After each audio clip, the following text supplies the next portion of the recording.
Donald Trump yesterday had a press availability, I guess we would call it, at the White House. This was before Iran attacked two U.S. military bases in Iraq. And it was a strange sort of gong show combination of rambling, confusing, and dishonest. And it's becoming increasingly embarrassing to be a Trump supporter. Now, to normal people, that is, I think within their, cult Trump supporters, within the world of the cult Trump supporter, they're probably still pretty outwardly happy with their choice, at least as far as they're willing to admit.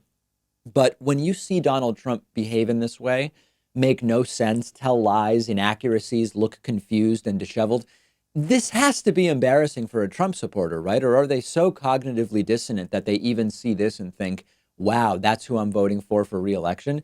Let's look at some clips. Donald Trump was first asked, what did you know about Soleimani when you decided to assassinate him? And this is an important question because we've since learned, since the assassination, we've learned that Donald Trump essentially knew nothing about Qasem Soleimani, but he was reportedly talked into the assassination by some of the people around him, even though it had originally been presented by the Pentagon as, quote, the crazy option that they were offering, not expecting that he would take it.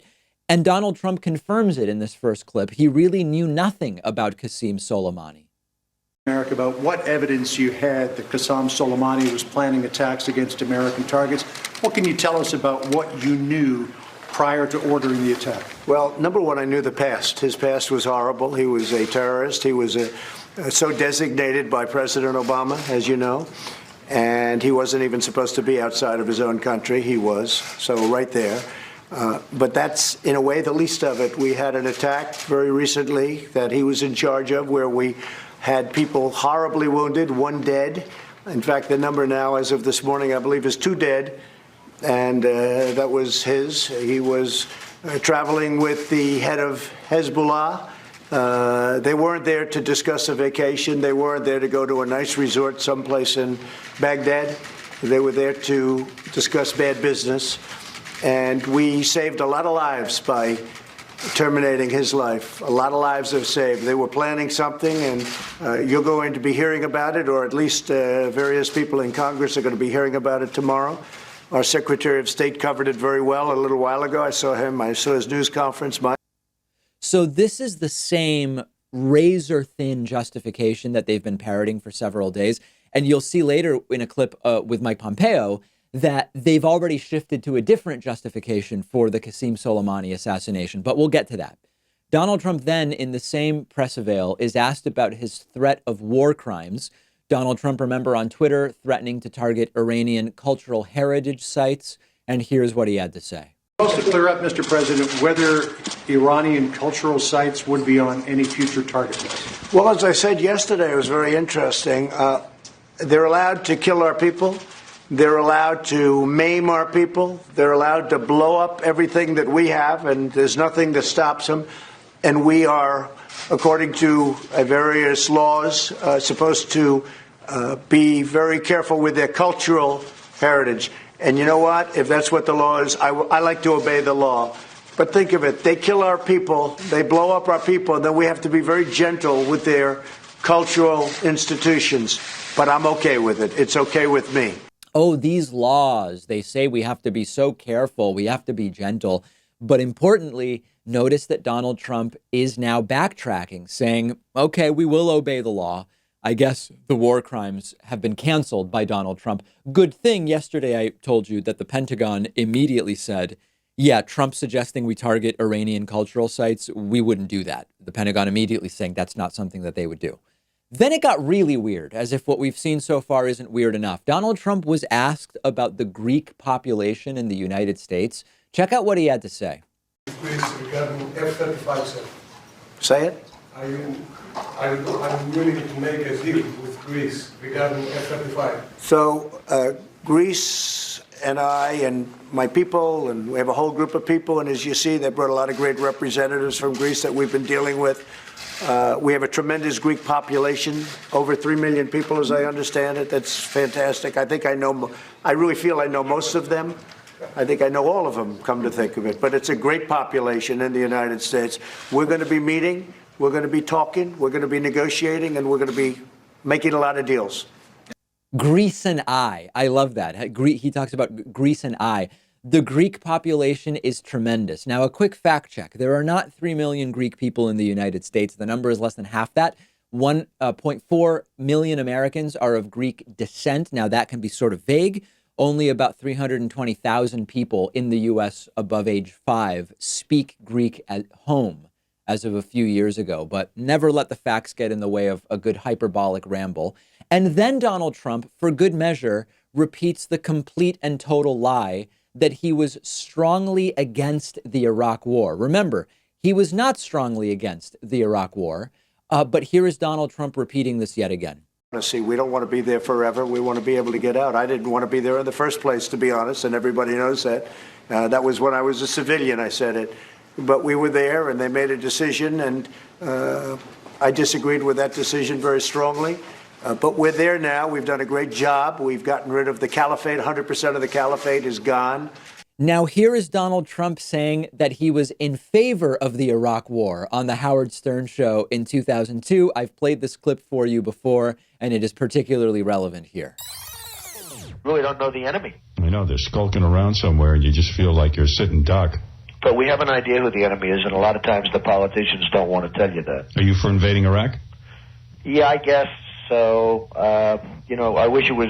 I wish the first time it was done correctly. Right. Are you still against rebuilding the World Trade Center?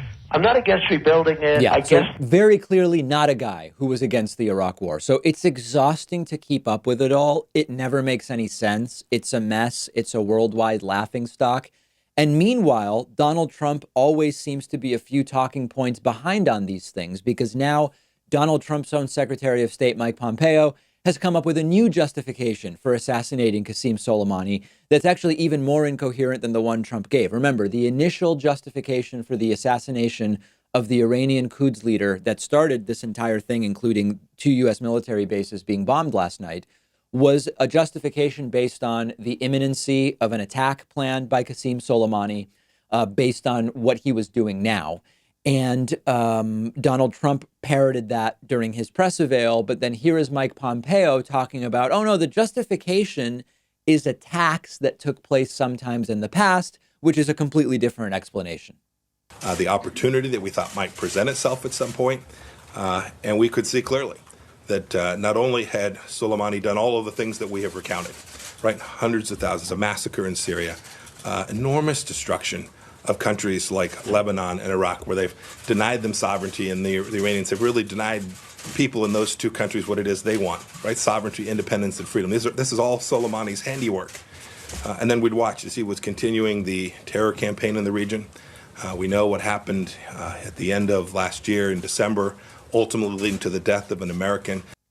So a shift from it was an imminent threat, which has been widely debunked because there was no evidence presented with that, to this was really more punishment for things that were done in the past. The reason they can't get their stories straight is because none of the stories make sense.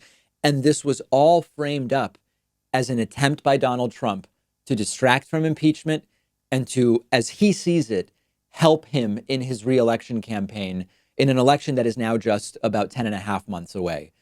This is going to continue getting worse unless an adult can get into the room and make sure that it doesn't. It's not clear that that's going to happen. We'll keep following it. And by the time you listen to or watch this clip, Trump may have bombed Iran. We just cannot predict what is going to happen next. I want to tell you about a really great YouTube channel we're partnering with. It's called Upflip TV, and they've just recently launched. They have some excellent content for anybody interested in business and entrepreneurship. Check them out at davidpakman.com/flip. That's FLIP. That'll redirect you to their YouTube channel. Make sure to subscribe while you're there. It is a YouTube channel that I'd recommend to anyone in the David Pakman Show audience who owns a business, runs a business, is thinking about starting a business, or even if you just like learning new things about how business works. They interview successful entrepreneurs, business owners, giving them a place to tell their stories and share strategies so viewers can benefit from their insight and apply their wisdom to your own businesses. All of the content is about educating and inspiring people. In each video, Upflip TV showcases a different type of startup. It could be a coffee shop or a landscaping business or a real estate agency. You'll see how the business was often started from scratch, what a workday looks like, how to become and remain successful in that business. And they don't just interview people, they actually examine each business from inside out in a really unique way that distills the valuable lessons that you can take from their stories. I find the content fascinating. They're friends of the David Pakman Show. I would love it if you would go and support their new YouTube channel and what they're doing. I think you'll very quickly become a fan. Like I said, get there by going to davidpakman.com/flip. That's FLIP. And make sure to subscribe to their channel when you're there.